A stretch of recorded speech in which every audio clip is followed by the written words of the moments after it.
Pessoal, boa noite, pessoal. Obrigado aí por estar presente aí no nosso papo tecnológico da Associação dos Engenheiros e Arquitetos.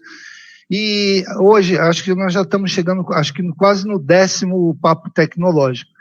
Hoje nós temos aqui a arquiteta Maria Cristina Domingos Lopes Ferreira. Ela é mestre em tecnologia da arquitetura na grande área das estruturas ambientais urbanas. Tem experiência no mercado profissional e projetos de pequeno e grande porte. É docente do curso de arquitetura da Universidade de Mogi das Cruzes.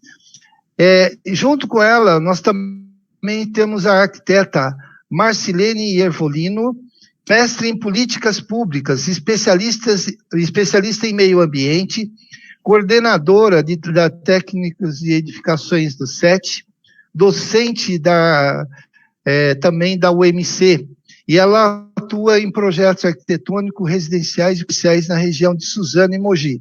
Bom, eu quero agradecer a Cristina, como também a Marcilene, por estar aqui com a gente, e eu vou passar a palavra, então, para vocês. Cristina, fica à vontade aí, Marcilene também.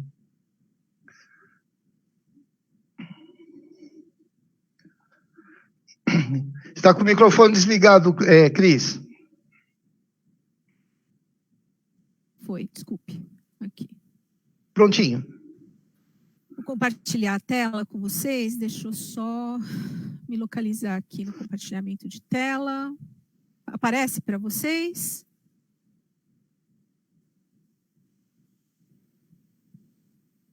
Deixa eu ver. Ainda não. Ainda não? Vai. Não. Como é que... Peraí. Apresentar. Vamos lá. Agora? Foi? Vai começar. Começou, Pinhal? Sim. Sim. Começou. Tá aparecendo. Boa sorte. Obrigada aí. Bom, pessoal, queria agradecer a vocês, né, a oportunidade, o Pinhal, sempre, assim, muito ativo e comprometido em a gente estar apresentando algumas das nossas preocupações e discussões, assim, no meio da arquitetura, né?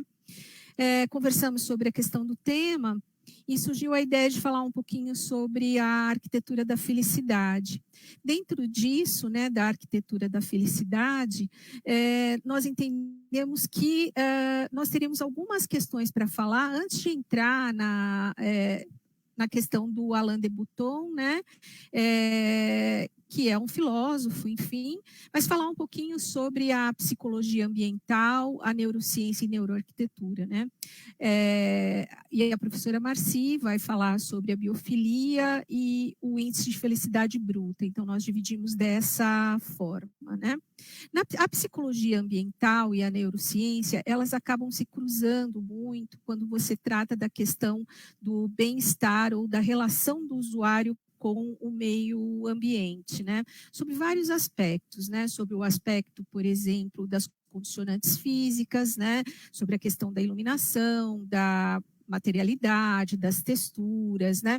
E na psicologia ambiental, que ela inicia justamente no grupo da psicologia, entendendo que a arquitetura, ela provoca ou ela estimula determinadas sensações ou emoções no ambiente.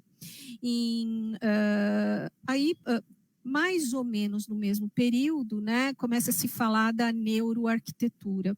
Né? E a neuroarquitetura ou a neurociência, vamos dizer assim, ela inicia nos Estados Unidos numa pesquisa onde justamente estava sendo discutida, na década de 60, estava sendo discutida a questão da vacina contra a poliomielite, né? E é curioso que o autor, né, enfim, ele estava fazendo essa pesquisa e para ele conseguir ter uma condição de concentração maior, ele vai para uma igreja. E na igreja ele consegue descobrir justamente o tratamento da vacina e ele vai, né, para... vamos dizer, na pesquisa, né, entendendo que era necessário estabelecer essa relação entre a contribuição da arquitetura sobre o aspecto emocional, né, ele desenvolve uma pesquisa sobre a neurociência. né, entendendo que a neurociência ela vai pesquisar sobre as substâncias que são produzidas, né, no usuário, essas substâncias no cérebro, né, ou a curto ou a longo prazo, né, desde questões físicas, né, como essas questões físicas que estimulam aspectos no cérebro, nos sinais vitais, no ritmo cardíaco, né, e acabam modificando o indivíduo, né? Acho que aqui o nosso objetivo é tentar lançar um pouquinho de cada um desses conceitos para justamente discutir as questões de projeto, né? E aí, com o objetivo, claro, de melhorar a qualidade do projeto arquitetônico e a qualidade de vida do ambiente, né, daquele que ele vive. Então, é inquestionável que esses ambientes, eles influenciam diretamente no comportamento e nas emoções do usuário, né? Da psicologia ambiental, então, a gente pode dizer que é por volta dos anos 70 e que ela vai analisar o comportamento humano. Nós temos aí uma linha de pesquisa, né, que é utilizada também na Universidade de São Paulo, da qual eu acabei participando ou utilizando no meu mestrado, que é a avaliação pós-ocupação. Embora hoje a gente tenha outros caminhos, mas ela iniciou com certeza na análise na psicologia ambiental e na análise de comportamento, né?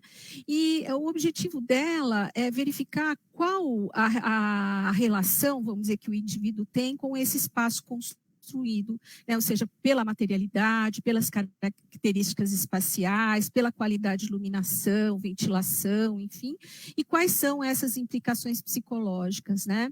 A percepção desses estímulos. Então, ela vai influenciar no indivíduo diretamente, né? E com certeza também, se você contribui para a melhora, muitas vezes, do rendimento, né, da produtividade ou do nível de rendimento até escolar, quando a gente fala de crianças, né? Aí ele diz o seguinte, que o projeto arquitetônico deve responder através da criação das formas e o detalhamento de uma edificação para abrigar a relação ambiente-comportamento humano e contribuir também com essas melhorias estéticas, né? Essa interação entre o ambiente e as condicionantes físicas devem ser medidas também, então, qualitativamente e quantitativamente, né? Da psicologia ambiental e a relação com o humano, a gente pode dizer o seguinte, se você como indivíduo, estiver num local, né, a gente vê aí a cidade de Canela e a cidade de Nova Petrópolis no sul, né, também, ambas no sul do Brasil, né? Uma pessoa que é moradora do local, ela tem uma relação com esse espaço completamente diferente daquele que é, por exemplo, um turista. Desde a memória, né, dessa memória afetiva, até mesmo a sensação em relação ao espaço. Se alguém do norte ou nordeste vão visitar Canela, eles vão ter uma sensação térmica totalmente diferente, né, do que tem lá na cidade de origem, assim como as pessoas que também, assim como as pessoas que ali também vivem, né, ou seja, a relação dela com o espaço é completamente diferente, ou mesmo essa relação entre as cidades, mesmo que você seja do sul, você vai ter relações com esse ambiente físico ou urbano diferente, então ela deve ser medida, né? Na neurociência e na neuroarquitetura, o que a gente pode dizer, né? Como ela inicia justamente nesse momento da pesquisa com essa relação do ambiente construído, que era a igreja, né? O autor, né? Ele vai pedir para Louis Kahn projetar esse espaço, né? Que é para o centro, né? De discussão da neurociência nos Estados Unidos também. E esse projeto, Louis Kahn, justamente por ser um arquiteto muito ligado às questões também espirituais, ele cria um projeto único que possa despertar outras sensações por se tratar da questão da neurociência, né? Então, a neuroarquitetura, né? A gente sabe que está relacionada aí a essa questão do que a arquitetura ela desperta no cérebro, ela estimula, né? Quais são essas substâncias que são estimuladas pelo cérebro do usuário em relação ao espaço construído e com essas alterações, compreender essas diferenças, né, que levam, né, em consideração o gênero, as histórias, as culturas, as tradições e os valores, e bem como a forma que cada pessoa se apropria desse contexto, né, sociocultural. Eu trouxe 3 imagens aqui, é uma coisa que, de certa forma, nos preocupa bastante, né? Que é a relação, né, do usuário com o ambiente construído. Eu trouxe uma imagem, que é a imagem de uma criança numa habitação de interesse social, brincando, né? Tem um playground, mas ela está brincando num piso de pedras, né? E aí você vê 2 outras imagens, né, que ela trata da escola, da relação da criança com a escola. Então, um dos princípios da neurociência é a questão da organização do espaço, né, e das sensações que esse espaço pode transmitir. A outra questão é a necessidade de pertencimento. Aí valeria pesquisar um pouquinho sobre a teoria de pertencimento, ou seja, as crianças que estão sentadas ao lado da janela, elas estão assim numa escola confortavelmente, numa posição confortável lendo, e aonde a incidência da luz natural é bastante importante, né? Dizem que o aprendizado ele aumenta em até 20% com salas bem iluminadas e com iluminação natural, ou seja, o que isso vai, por exemplo, propiciar para um futuro cidadão, né? As outras questões que estão ligadas a atividades lúdicas ou atividades em espaços livres. Então, imagina uma criança que tem uma relação com a natureza mais próxima, com texturas, com cores, e a outra que não tem. Que, por exemplo, nós poderíamos ter como futuro dessas crianças, o que talvez isso viria a impactar, né? Então, também um outro dado que é importante, que as atividades ao ar livre, elas favorecem a prática de habilidades físicas e linguísticas e na resolução de problemas. Então, a criança usa 5 vezes mais palavras brincando ao ar livre. E, além do que, a respeitar a natureza. Então, a gente comparando aqui essas 2 situações, né, a gente percebe, talvez, aí uma importância de refletir sobre as questões das habitações de interesse social, né? Alain de Botton vai falar sobre a questão da arquitetura da felicidade, né, onde trabalha o aspecto, né, ele discute o aspecto da percepção enquanto filosofia e quanto você se sente também, essa sensação que você tem com os espaços. E uma das coisas que ele enfatiza que no espaço interno, né, a edificação, ela tem muito de você ali, né? Então, ela expressa cada detalhe ou cada objeto que você tem, ela acaba falando um pouco de você. Ela traduz isso. Ao mesmo tempo, muitas vezes, você busca determinados elementos, né? Que eles simplesmente vão mostrar o que você gostaria de ser. Então, assim, como você busca ser alguém, né? Ou representar alguém, ou mostrar o que você vai poder ter essa expressão dentro de casa, né? Dentro da sua casa. Aqui eu coloco nessas 2 imagens que também me impressionam bastante e que também Alain de Botton fala, é a questão da verticalização, né?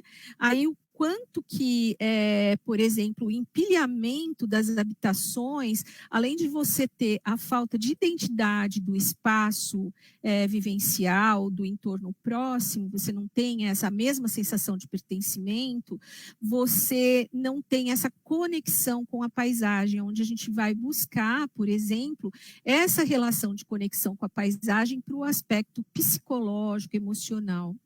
Aí nós vemos uma outra imagem, né, que é a imagem numa orla litorânea, com os edifícios verticais, que, vamos dizer, podemos considerar a questão do impacto ambiental, com as sombras que os edifícios causam, né, na areia, na faixa da orla, então, ou seja, o quanto essa pessoa pode se apropriar, a segregação, né, ou seja, as pessoas que estão numa área mais horizontal, elas acabam perdendo essa perspectiva visual, esse contato com a natureza por conta da barreira que esses edifícios formam.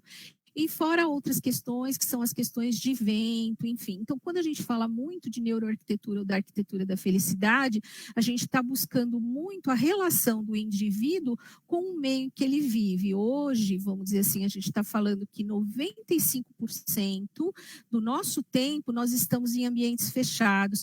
Então, isso é um dado assim, super complicado, na medida de que, se eu estou em ambiente fechado, sem iluminação natural e sem perspectiva visual, qual é a qualidade de vida, né? Ou a salubridade que eu tenho, tanto mental como física, né? Nesses ambientes, o que eles me propiciam, né? Fora a repetição de padrões, né? Então, a gente está... muitas vezes em áreas urbanas, que elas perderam a sua identidade, né? Então, a gente tem a reprodução de modelos simplesmente pelo fato de precisar, muitas vezes, né, buscar uma resposta para a necessidade de moradia. Então, qual é a característica que nós queremos enquanto arquitetos, né? Então, nós vemos aí a imagem de um conjunto habitacional, creio que é de um plano em Marília, né, do Minha Casa Minha Vida, e essa repetição de unidades habitacionais, como eu posso dizer que as pessoas que aqui vivem, elas vão viver com qualidade, né? Ou seja, ela não tem absolutamente uma área para uma vida social ativa, para exercer uma atividade de criatividade, vamos dizer assim, né? E nem mesmo, muito menos, perspectivas visuais que pudessem abrir um pouco a relação dela com a paisagem e até os aspectos emocionais, né? E a mesma coisa num edifício, num conjunto de alto padrão, né?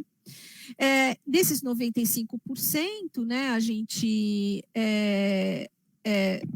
enfim, né, de que a gente vive o nosso tempo aí em áreas fechadas, a questão dos espaços corporativos, que muitas vezes a relação com a acústica, com conforto térmico e tudo aquilo que envolve o ambiente, organização espacial, falta de identidade, ele também ocasiona, né, vamos dizer assim, ou ele contribui para o estresse do indivíduo que trabalha. Eu creio que hoje, talvez, aí, com essa mudança para o home office, a gente consiga melhorar um pouco esse aspecto, mas daí as habitações talvez tenham que ser repensadas, né? E aí o congestionamento, ou seja, vivendo em áreas urbanas, né, qual é a qualidade de vida que nós temos, né? Um exemplo que o Button dá, né, ou seja, como a arquitetura ela nos influencia, e daí nessa imagem onde eu tenho a escada de Versalhes, onde Maria Antonieta subia, né, ou seja, se você subir essa escada e subir a escada da Ville Savoie, o projeto do Le Corbusier, qual a relação que você tem? Como você se sente ao subir uma escada, um tipo de escada e outro tipo de escada, né?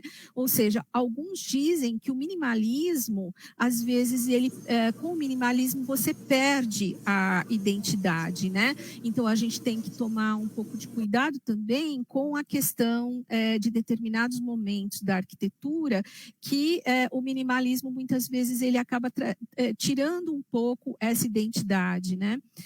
Maria Antonieta, ela pediu para construir a vila próxima do palácio, porque ela se identificava muito mais com uma vilazinha rural, do que com o próprio palácio, né? Então, acho que são coisas que a gente tem que pensar, né?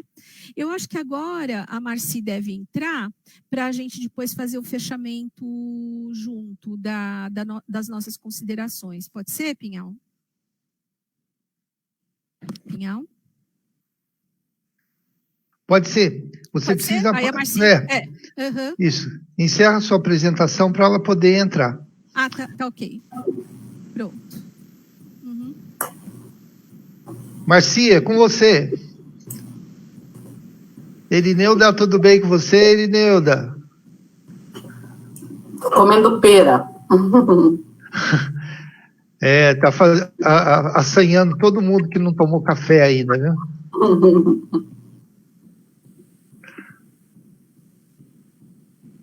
Marci? Ela deve estar preparando o material. Se alguém quiser fazer alguma pergunta, por favor, pode usar o chat, que depois da apresentação a gente vai abrir aí para as perguntas.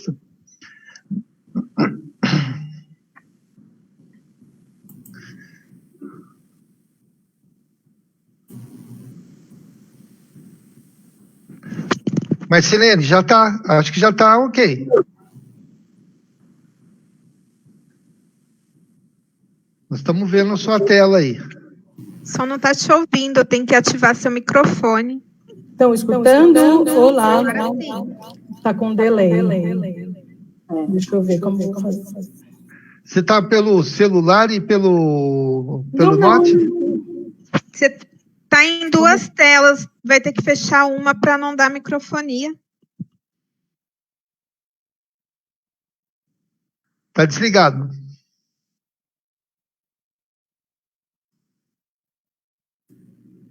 Olá. Boa noite. Não, agora... Apareceu?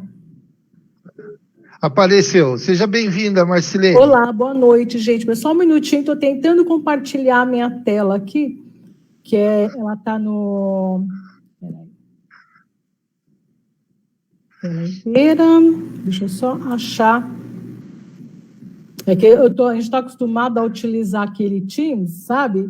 É bem diferente desse aqui, né, Pinhal? Sei lá, eu já acostumei com todos, viu? Olha, vocês conseguem ver minha tela? Sim, perfeito. A arquitetura da felicidade? Se você quiser. Isso, pode pôr para apresentar. Peraí, só um minutinho. Perfeito. Aqui. Ficou melhor? Ok, está perfeito. Tá? Olá, gente, boa noite, primeiramente. Agradeço o Pinhal, a Cris Lopes, minha querida, que me convidou. E estou vendo aí vários profs, né, que eu adoro, o Celso, Erineuda, a Ana, a Val. Gente, boa noite a todos os componentes, engenheiros e arquitetos aí da associação. Tá? Então, vou continuar, né, a apresentação da Cris, uma ótima apresentação, que ela, né, começou falando um pouquinho da arquitetura da felicidade. Né, eu pegando um gancho só para a gente complementar, né, na verdade, as pessoas, elas são influenciadas pela arquitetura, né? A estética, ela é realmente o ponto principal. Então, depois disso, nós vamos voltar a discutir, né, lá com a Cris no final desse bate-papo. Então, vou falar um pouquinho do FIB. Então, aqui no Brasil, a gente fala muito do Produto Interno Bruto, né? E o que seria isso? Aqui, na verdade, nós temos numa mente, né, ocidental, que a gente pensa sempre na parte econômica, e nós temos esse aqui que seria o FIB, que é o Índice de Felicidade Interna Bruta. O que seria isso, né? Então, aqui tem as categorias que foram divididas, tem muita coisa escrita, mas eu vou explicar para vocês. Seria, né, um índice que um rei, né, butanês, né, do Butão, que seria um local sul da China, que ele utilizou como referências nas políticas públicas, né? Como uma das minhas pesquisas, a minha linha de pesquisa é em políticas públicas, eu achei bem interessante esse gancho, né, que a Cris comentou.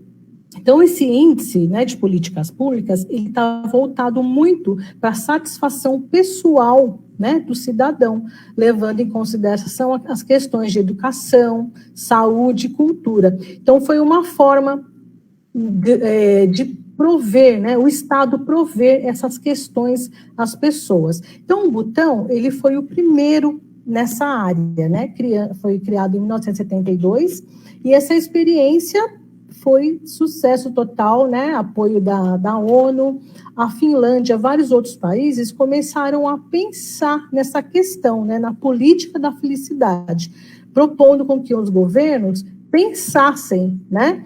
Nessa questão da felicidade não tão ligada à questão econômica, mas sim aos valores humanos, tá? Então, esse índice, ele retrata a satisfação nas questões da saúde, educação, trabalho, né? Percepção do dia a dia das pessoas. Então, esse aqui são os 9 domínios, né? Os indicadores que nós comentamos.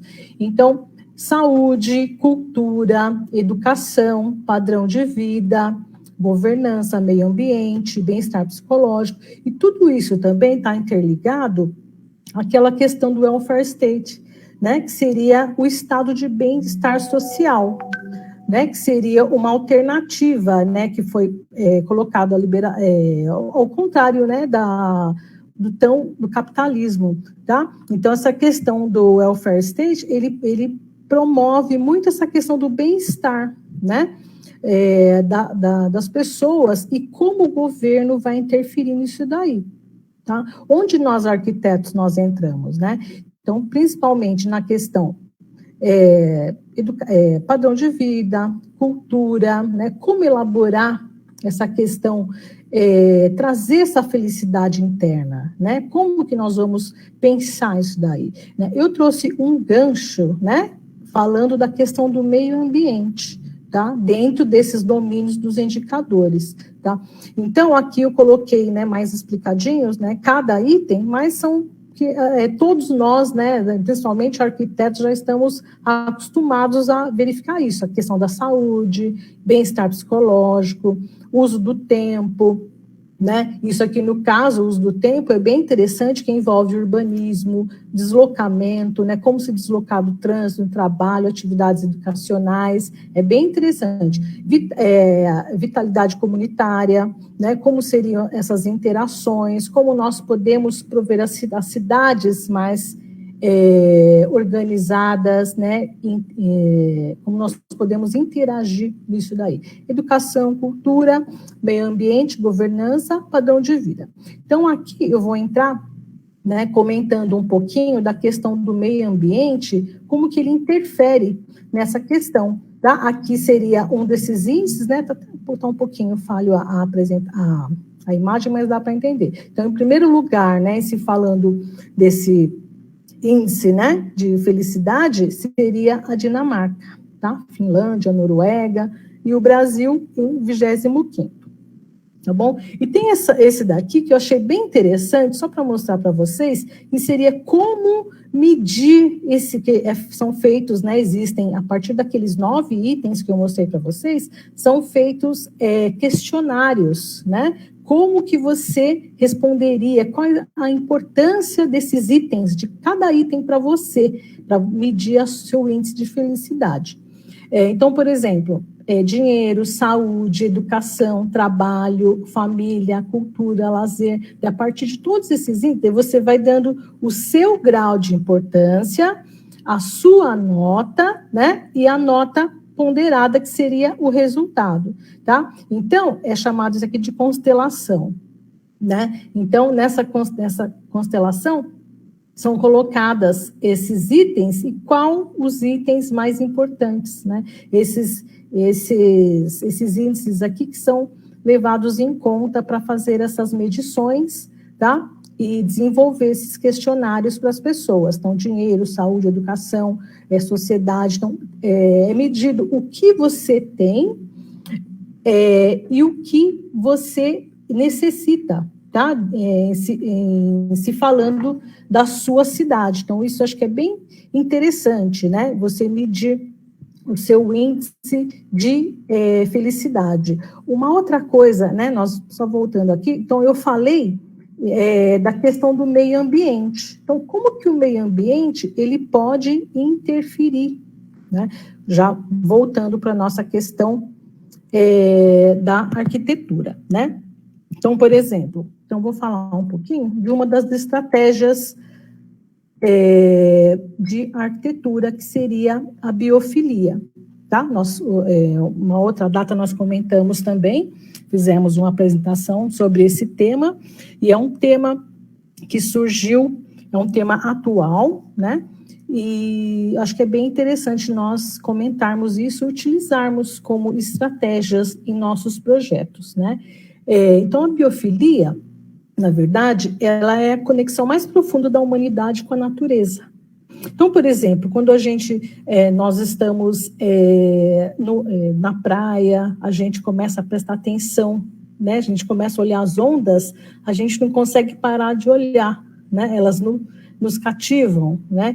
A mesma coisa seria a fogueira. Quando você vê uma fogueira, a gente começa a prestar atenção, ficar olhando e não consegue parar, tá? Então, isso daí seria o quê? Seria a nossa conexão, né? Desde lá dos primórdios, né?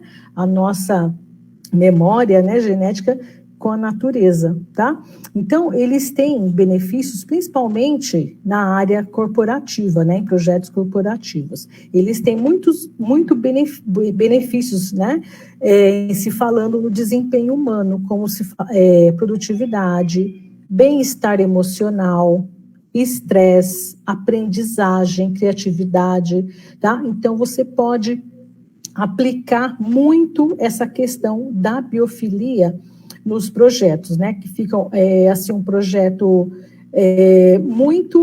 muito mais, como se diz, apropriado, né, agradável ao ser humano, tá? Outra coisa também que é bem interessante, se falando de pesquisas, né, aqui, né, essa aqui eu tirei de uma pesquisa, mais de 90% dos custos operacionais de uma empresa podem estar ligados a recursos humanos, né? E as perdas financeiras, ao mesmo tempo, elas vão somar, tá, ao absteísmo dessas questões. Aqui, ó, então, eu separei algumas, quando nós falamos de biofilia, foram desenvolvidos 14 padrões, tá, de biofilia. Então, natureza do espaço, né, que envolve essas aqui, que eu vou mostrar os exemplos, tá? Essas outras aqui, ó, peraí. Analogias naturais, tá? Então, em se falando do espaço, né, em se falando de exemplos, tá? Então, nós temos primeiro conexão com a natureza, né? Que você está no espaço, você consegue diretamente ter conexão. Então, isso é uma forma mais fácil de você sugerir, né? De você trabalhar residência, corporativo, espaços, hospitais, a área da saúde, né? Trabalhar com a natureza. Ou também exemplos, quando você não tem a conexão visual direta, você pode se atribuir de benefícios, né? De locais adequados, né, imitando a natureza, que é bem interessante. Aqui também, ó, né, você tem a visão do mar, aqui você já tem um espaço que imita, né, se falando de interiores, né, imita as ondas do mar, tá, que é bem interessante também. Estímulos sensoriais, então a biofilia também, ela se apropria muito de copiar, né, as diversas formas da natureza, né, os diversos ritmos da natureza, que é muito interessante, é muito utilizada na arquitetura de interiores. Tá? Aqui também um outro exemplo, né, da biofilia, você trazer a natureza para o espaço, né, isso é bem interessante também. Aqui também ritmo e forma. Então, por exemplo, você consegue visualizar a natureza e, ao mesmo tempo, você tem aqui uma arquitetura, né? Uma obra que você está conectado com esse espaço. Isso é bem interessante. Então, o ser humano, ele é biologicamente, como eu comentei, né, do exemplo do fogo, do exemplo do mar, né, da visualização. Então, ele está codificado para se associar a esses recursos, a esses processos naturais, tá? Então, essa necessidade é fundamental para a saúde física e mental, né? Então, seria o bem-estar, o nosso bem-estar, tá? Então, como o habitat natural como, né, até a Cris comentou, em grande parte o nosso habitat natural é o ambiente construído. Então, esse ambiente construído é onde nós passamos a maior parte do tempo, tá? Então, o design biofílico, ele é importante para isso, para trazer essa nossa necessidade de nos associarmos à natureza. Aqui um outro exemplo, né, de uma forma circular, né, o caracol, e aqui o exemplo, né, da árvore também seguindo esse mesmo desenho. Tá? Aqui outras analogias, formas e padronagens biomórficas, já seriam mais comuns, né, nós utilizarmos as texturas de madeira, as texturas imitando, como se diz, pedras, tá? Então, essas padronagens, elas são muito importantes de estarmos utilizando como se diz, essa cópia da natureza, né, que tem a biomimética, que também é um item importantíssimo que a gente pode aplicar nos nossos projetos. Como outras questões, em si falando de arquitetura, nós temos a natureza do espaço, refúgio, mistério, tá? Então, o que seria isso daí? Então, o panorama dá para entender aqui, ó, lá no comecinho, né, também é um dos itens, né, da biofilia, o panorama, onde você consegue visualizar todo o espaço, tá, que é bem interessante, né. Outra questão interessante, refúgio. Então, vocês estão vendo esse escritorinho aqui? Esse escritorinho, né, em formato meio que nós...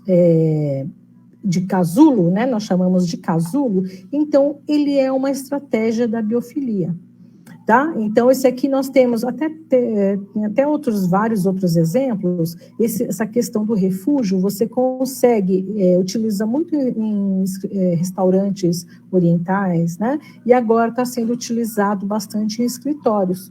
Então, por exemplo, isso daqui, você consegue visualizar todo o espaço, né? Só que ao mesmo tempo você está aqui no seu cantinho, né? Mais intimista, trabalhando ou fazendo sua refeição. Tá? Isso já nos remete à questão dos animais, né? Que tem como se diz, a questão da pirâmide, né, a questão da pirâmide dos animais, né, então tem as presas, eles estão lá escondidos, né, acuados, então essa questão da biofilia é mais ou menos, tem essa estratégia de você se esconder, né, e ter essa visão, tá, do todo o seu entorno, tá. Aqui a questão do mistério, né, você conseguir visualizar o lado externo, tá? Então, essa daí, a importância das janelas, todos nós já sabemos, né? Só que ter uma boa visualização, né? Como são importantes as vistas, né? Nos nossos, pelo menos nos projetos, né? Todo projeto que a gente vai fazer, o que a pessoa mais... eu quero uma vista para o mar, ter uma vista para o jardim, né? Então, quanto mais valorizada essa vista, né, mais valorizado é o projeto. Tá? Então, essas aqui, né, um outro item, uma outra estratégia que seria o panorama, né, você conseguir visualizar, tá? Aqui você já é uma mistura de estratégias, né? Então, os locais fechados, utilizar os materiais, né, utilizar os materiais naturais, imitando texturas, né? Aqui um outro exemplo, né? O exemplo aqui da madeira bem rústica, mostrando na parte de demolição, mostrando rusticidade, natureza. Aqui já a parte, o que é interessante, aqui já é o design mimético, né? A mesinha com o gramado em cima, tá? O couro, né? O brick, né, da parede, acho que é bem interessante. Então, a biofilia, né, eu quis comentar um pouquinho referente a isso daí. Como que ela influencia, ela traz esse bem-estar, né, para as pessoas, que é muito interessante, o que faz parte do nosso subconsciente, né, estarmos envolvidos, né? Quanto mais natureza, mais próximos, melhor nós nos sentimos. E isso também é um padrão, né, que pode ser visualizado em quase tudo, né, que nós nos desenvolvemos nos nossos projetos. Esses aqui, né, ó, que imita a questão da água. Então, a água, a madeira, ela, em diversas formas, estratégias, né, visualizações, ela pode estar sendo aplicada nos projetos. E, às vezes, nós vemos até em algumas coisas, né, a pessoa comenta sobre biofilia e acha que é só colocar um pequeno jardim, né, já é a biofilia. Mas, na verdade, não. A biofilia, ela é trazer essa conexão da natureza, né? Então, principalmente, tem uma outra, até estava comentando hoje com a Cris, essa variação térmica, fluxo de ar, é muito interessante. Porque, por exemplo, se você está no espaço, no escritório, se o local é obrigatório ter ar-condicionado, porque não tem ventilação natural, iluminação natural, qual estratégia você pode utilizar? Você pode programar sensações, temperaturas, rajadas de ar nesse ambiente. Por quê? Você vai trazer uma leve sensação que você está na natureza, né? Porque na natureza você não tem aquele tempo constante, né? Temperatura constante. Você tem como se diz, uma variação de temperatura. Então, talvez se você trouxer essa variação de temperatura, não deixar no escritório, né? Normalmente nos escritórios é 19 graus, 20 graus às 8 horas, né? Então, se você trouxer essa variação nessas rajadas, você consegue trazer mais, né, o melhor bem-estar para as pessoas. Então, a biofilia, a ideia da biofilia é entendermos essas estratégias e trazermos para os nossos projetos, né, envolvendo nessa questão do bem-estar, né, sem estresse, e por isso que eu achei interessante nós colocarmos, né, essa questão em se falando de arquitetura da felicidade, né, Cris? Eu achei bem interessante porque ela é realmente uma estratégia que ela traz qualidade de vida. Eu achei bem interessante. Com certeza. Né, Cris? Isso mesmo. Sim, sim. Muito bom. Peraí, só um minuto. Deixa eu ver se eu consigo. Acho que parou agora, né? Parou? Tô. Tá. Eu achei muito bom. Uhum. Opa. Eu achei bem interessante. E quando nós falamos também, Cris, da questão da arquitetura da felicidade, como envolver, né, os projetos e trazermos para o nosso briefing do dia a dia. Acho que esse é o nosso grande, como se diz? Nossa, me faltou a palavra, desafio. Desafio. Porque, sim, às vezes, a gente está desenvolvendo um projeto, e, bom, todos vocês sabem, né? E quando a gente acha que nós chegamos no ápice, né? O projeto está maravilhoso, né? Sempre converso isso com os alunos. Não, está faltando tal coisa. A pessoa gostou, mas não gostou. Então, eu acho que a arquitetura da felicidade é isso, né? É nós tentarmos entender o cliente, né? E outra questão também, você também trabalha bastante com urbanismo, né, Cris? Nós pensarmos não só na casa como uma unidade, né? Nós pensarmos na cidade. Por isso que nós falamos da questão do bem-estar social. Então, tem esses dois pontos, né? Nós pensarmos na unidade da casa, né, Pinhal?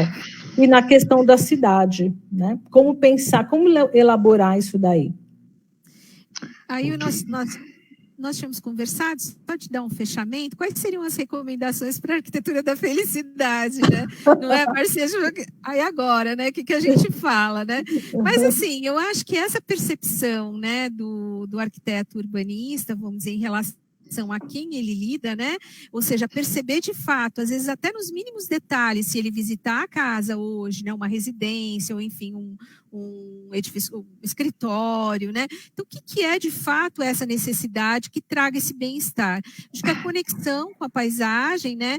E tem a questão também, né, que falam alguns arquitetos, né, ou seja, da conexão, né, o edifício conectado à paisagem, como Norman Foster, por exemplo, em alguns dos projetos, né, então ele diz o seguinte, da tipologia conectora dos edifícios tradicionais com a morfologia da cidade, então isso é um aspecto que entra na questão do desenho urbano, né, que às vezes a gente cobra essa questão também do pensar o projeto, né, ou seja, essa conexão. Pensar que a gente está trabalhando num lugar e num tempo exato, né, no tempo que nós estamos. Eu acho que envolver os edifícios como parte do tecido público da cidade, né, usar a leveza, né, na arquitetura, eu acho que ela pode ser um princípio, que ela não se torna estanque em relação à paisagem, né? Deixar viver, o Alain de Botton fala, né? Viver em espaço aberto é como fluir o espírito, ou seja, essa conexão do interior com o exterior, ele também traz essa felicidade, né? E ele cita um outro exemplo, que é ver o céu. Quando você cria um domus, por exemplo, né, uma claraboia, ver o céu convida a olhar para fora. Então, às vezes, pequenos detalhes, vamos dizer, que você adota nesse teu projeto, né, alguns elementos de arquitetura, ele também faz você enxergar para fora, né? E eu acho que, mais do que tudo, a arquitetura, ela deve emocionar, né, o ser humano. Né? E eu acho que com isso talvez ela possa ela tenha o poder aí de modificar, né, o estado emocional. Acho que de alguns arquitetos, né, que falam um pouco sobre a relação da arquitetura, né, com o bem-estar, né, e com a felicidade. Verdade. E outro item também que é interessante porque até no começo, né, a arquitetura ela não é só a estética, né? E como diz o Le Corbusier, também não é só, aliás, Le Corbusier era forma e função, ela também não é só a função. Então, eu acho que nós estamos no momento agora, eu acho que é muito voltado para a questão da sensação. Vocês não acham, né, que seria a questão da sensação, não é só, quer dizer, a estética, né, a casa perfeita, maravilhosa, eu quero uma casa amarela, azul e tal, né, ou uma casa totalmente funcional. Isso em si falando de residência, que corporativos, né, saúde, envolve vários outros elementos. Mas nós temos muito a questão da sensação. Né? Eu acho que a questão da sensação é o grande, né, envolve muito a questão do bem-estar nos projetos. Não é? Ok. Deixa eu só... Eu acho que a gente tem uma contribuição aí também do Jangel, bem atual, ele tem, né, de cidade para todos, que fica muito explícito, né, nas teorias, nos exemplos, na aplicação que ele faz, do quanto pequenas ações no ambiente urbano, né, considerando a cidade para todos, se a cidade é para todos, certamente ela trará felicidade, né? Exatamente. A mesma coisa a gente tem também aqui no Brasil uma contribuição pequena de um grande arquiteto, que é o Jaime Lerner. Jaime Lerner. O livrinho dele a acupuntura urbana. Ele vai falando das pequenas, né, atitudes no ambiente urbano, de aproveitar os espaços para apropriação, né, do indivíduo. Isso também, né, são elementos que contribuem para a felicidade. Então, fazer arquitetura, fazer urbanismo, a gente tem muitos, né, a gente tem bastante teórico que já experimentaram, que estão mostrando para a gente. Eu tinha um professor, o Célio Pimenta, que ele dizia, né, se você entra numa habitação, né, de classe baixa, e ali não tem nenhuma janela, e você abre um pequeno rasgo, o que você está fazendo enquanto arquiteto nesse espaço? Né? Então, hoje, quando a gente discute o espaço, né, a salubridade, os ambientes, hoje, o que vai ser a cidade, como serão os espaços pós-pandemia, logo me veio, né, na memória essa pequena fala que o Célio Pimenta gostava de falar com os alunos dele. Né? Se você vai a uma casa de uma pessoa pobre, ela não tem nenhuma janela. Se imaginem como um cirurgião que vai lá e faz uma incisão pequenina naquele ambiente, simplesmente ele abre uma janela, né? Você traz felicidade, né? Então, a arquitetura é tão cheia de pequenas coisas, e a gente tem que valorizar isso mesmo. O que me lembrou um pouco, Erineuda, você assistiu o filme... Nossa, eu esqueci o nome agora. A gente tem uns pânicos, né, quando está assim, público. Que faz Parasita. O Parasita, sim. Ele faz a comparação, né? A família pobre, né? Mora no subterrâneo, sem janela quase, ele realmente olha para o lado. Aquilo é uma, assim, rasga a gente, mesmo na alma. Né? Quando aquele povo sobe naquela bacia sanitária, dentro daquele ambiente, na enchente. Verdade. Né? E aquela família rica lá se deleitando. Eles têm sol para todo lado. Isso vai... E eles mostram muito essa questão, né? Quer dizer, a classe alta tem o sol, a classe baixa não tem. Né? Eu acho que isso, ele representa muito essa questão, né? Então, imagina viver naquele local. Né? A outra classe alta, aquelas janelas enormes, né?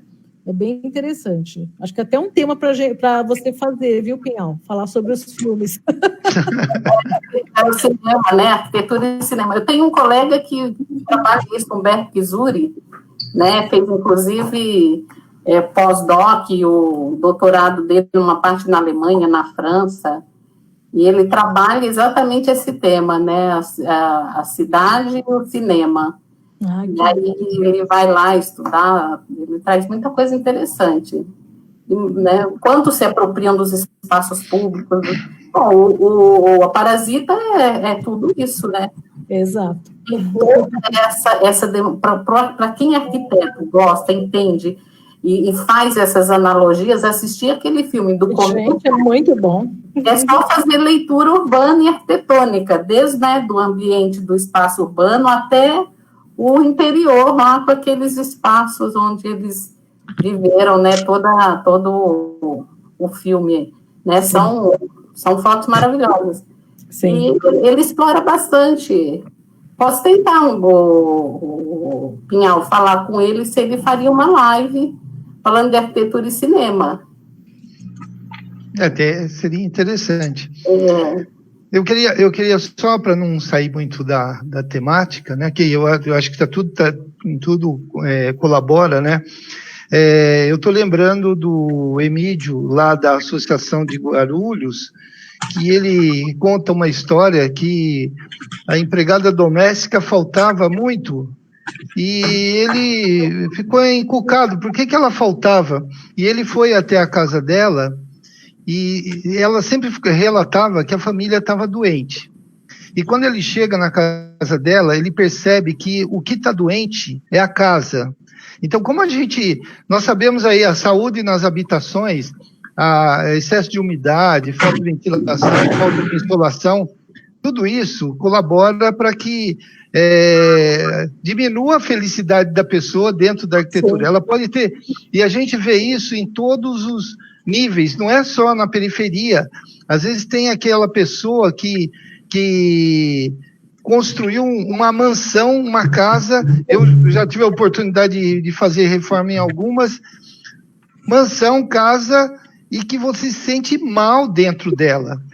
Ela tem integração com a natureza, tudo, mas é uma casa fria, gelada, não transmite calor. Muitas vezes você vai num sítio, tem aquela casinha de chão batido, de taipa, e você entra, você se sente bem. Eu tive uma experiência com um empregado meu, que a esposa ganhou nenê. Eu fui até a casa dele, era um barraco feito de madeirite, com telha brasilite, não tinha nada de novo. Quando eu entrei, tinha uma energia tão boa. tão boa a ponto da esposa, eles transmitirem alegria e felicidade para a gente. Então, eu vejo assim, não está ligado à questão de estética, também né? só financeira, mas existe alguma coisa a mais aí. Eu confesso que dentro da casa desse meu empregado, eu fiquei assim, muitos minutos tentando identificar o que é que tinha de interessante que estava me fazendo sentir bem. Será que era um pôster colocado na parede? Será que era a esposa dele com a criança na cama? Eu fiquei horas depois refletindo sobre aquele espaço e é claro, a gente vai aprendendo, né? Até hoje eu estou aprendendo arquitetura, aprendendo com vocês aí, isso que é bacana. Pinhal, às vezes a gente, é o que você falou, né? O fato de você usar o vidro, o aluno tem muito essa ilusão, né? Vou fazer a interação do espaço externo com o espaço interno, ele ainda não tem, lógico, amadurecimento, e taca ali vidro, até não tem, fala assim, olha, você vai fazer essa cobertura de vidro, isso aí vai virar um forno, não sei o que. Vidro e concreto.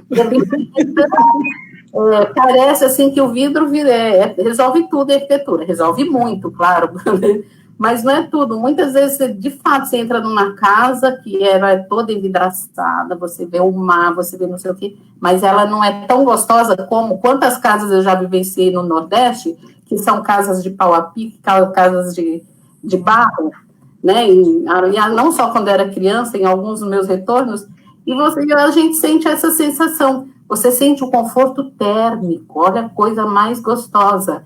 Naquele sertão, né, quente, você entra numa daquelas casas mais simples, onde a água é no pote de barro, o chão é de barro, mas você sente o frescor, né?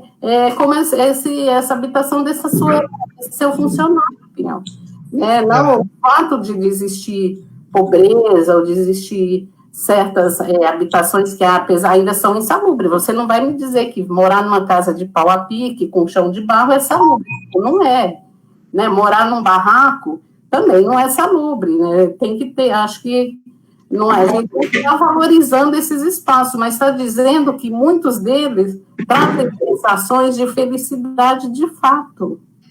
Então, a arquitetura tem muito o que se discutir. É uma coisa assim infindável, né? Infinita essa coisa de querer fazer arquitetura, de gostar, de se envolver, porque não tem fim. É isso aí. Gente, são 8h06, eu vou passar a palavra para o presidente da associação, Nelson, e a gente... Ana, vai, então fala, Ana. Só rapidinho, tá? Depois de 2 horas eu termino. Pessoal, a gente está no rumo, né, que a pandemia vai ajudar muito. Hoje se discute, junto com a arquitetura da felicidade, o compartilhamento. Nós estamos indo para um mundo, eu não tenho mais necessidade de ter carro, eu posso ter um Uber, ter outros mecanismos e poder viver na cidade.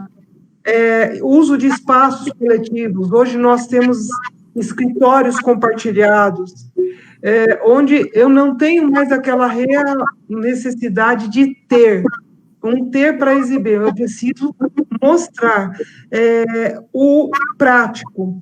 Então, hoje a gente está percebendo que essa mudança, essa necessidade de se integrar mais, porque a arquitetura da felicidade, ela traz a palavra integração, não só com o meio ambiente, mas com as pessoas que estão ligadas a ele. Então, ela traz o compartilhamento, ela traz a alegria de estar, né? Eu posso dividir.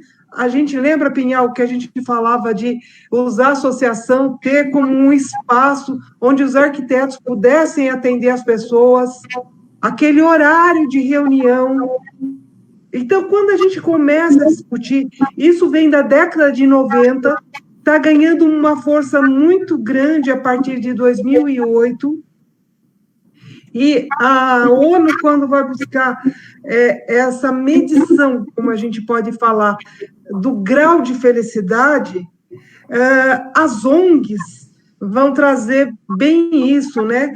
temos vários projetos em relação a esse compartilhamento do ser, e que isso traz felicidade. Então, isso está sendo implantado. E a pandemia veio como exemplo disso, quantas pessoas estão sendo solidárias, dividindo, né, com aqueles que não têm.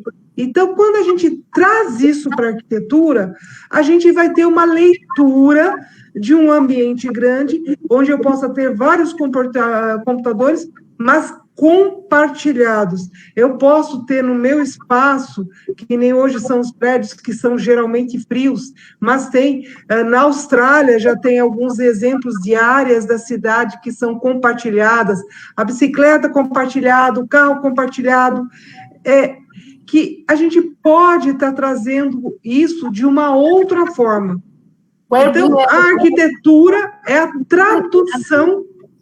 a tradução disso agora. Nós precisamos trazer isso para esse novo aluno que está vindo, para esse novo arquiteto que está vindo.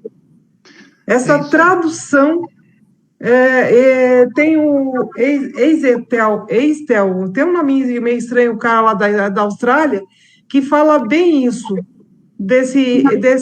dessa tradução de todos os espaços serem permeáveis, que só assim nós poderemos encontrar algo melhor para a cidade.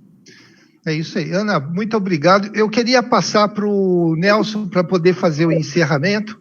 Nelson? Boa noite. Boa noite a todos. Quero agradecer a presença de todos nesse evento, principalmente da Cristina e da Marcilene, um tema muito interessante. Estava aqui, eu sou formado em 91, né? Então estava lembrando, não a arquitetura da felicidade, mas alguns pontos que vocês tocaram, eu voltei no passado, lá na sala de aula, coisa que fazia muito tempo que nem passava pela minha cabeça. Foi muito legal mesmo. Dei uma viajada lá no passado, lá. Muito legal mesmo. E, parabéns aos palestrantes. E a associação está aberta, as portas abertas para poder vir falar mais sobre felicidade, né, Pinhal? E é isso. Nesse momento que estamos passando hoje, né? Eu agradeço a todos e, Pinhal, muito obrigado. Viu?